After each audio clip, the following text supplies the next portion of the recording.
اب تک جتنے بھی الیکشن سروے ہوئے ہیں ان میں چند اعتراضات نمایاں ہیں۔ اس سسٹم کے اندر پہلے سے ہی سلیکشن ہو جاتی ہے۔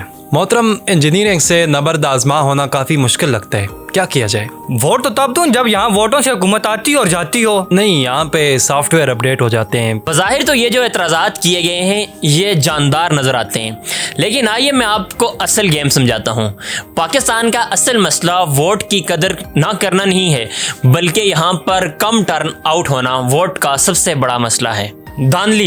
دھاندلی تو پوری دنیا کا مسئلہ ہے، یہاں پر بھی کہا جاتا ہے کہ دھاندلی ہوتی ہے، حتیٰ کہ یہ تو ترقی یافتہ ممالک کے اندر بھی پائی جاتی ہے، لیکن پاکستان کا سب سے بڑا مسئلہ ووٹ کا کم ٹرن آؤٹ ہونا سب سے بڑا مسئلہ بن جاتا ہے۔ ہم ووٹ کی قدر نہیں کرتے، ووٹ کو عزت نہیں دیتے، نتیجتاً کم لوگ نکلتے ہیں اور کم ووٹ پول ہوتے ہیں۔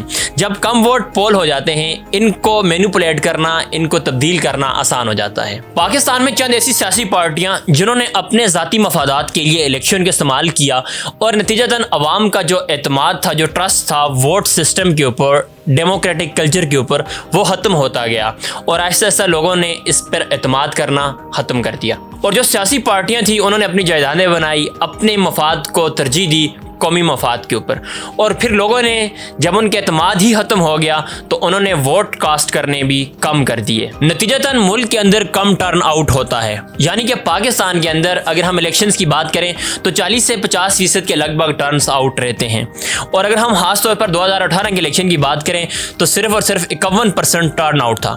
تو اس طرح کا یہ جو ٹرن آؤٹ ہے یہ سیاسی مافیا کے لیے استعمال کرنا بہت آسان ہوتا ہے، یہ ان کے لیے ایک نعمت ہوتی ہے۔ آپ جانتے ہیں کہ ترکی کو بھی انہی مسائل کا سامنا تھا، وہاں کی اسٹیبلشمنٹ بھی سویلین بالادستی کو پریشر میں رکھتی تھی اور وہاں کے ٹرن آؤٹ کو ایزیلی تبدیل کر لیا جاتا تھا، لیکن پھر وہاں پر تبدیلی آئی، اور یہ تبدیلی آسمان سے نہیں ٹپکی، یہ تبدیلی آئی بھاری ٹرن آؤٹ سے۔ ترکی میں اب جو ٹرن آؤٹ ہے وہ تقریباً 80 سے 85% سے اوپر ہی رہتا ہے، تو نتیجتاً اس ٹرن آؤٹ کو مینوپولیٹ کرنا، اس کو تبدیل کرنا آسان کام نہیں ہوتا، تو سویلین بالادستی وہاں پر قائم ہونا شروع ہوگی۔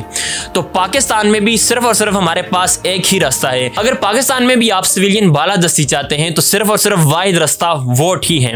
آپ بڑی تعداد میں باہر نکلیے، بڑی تعداد میں ووٹ پول کیجئے، آپ کا فیصلہ کرے گا آپ کا ووٹ۔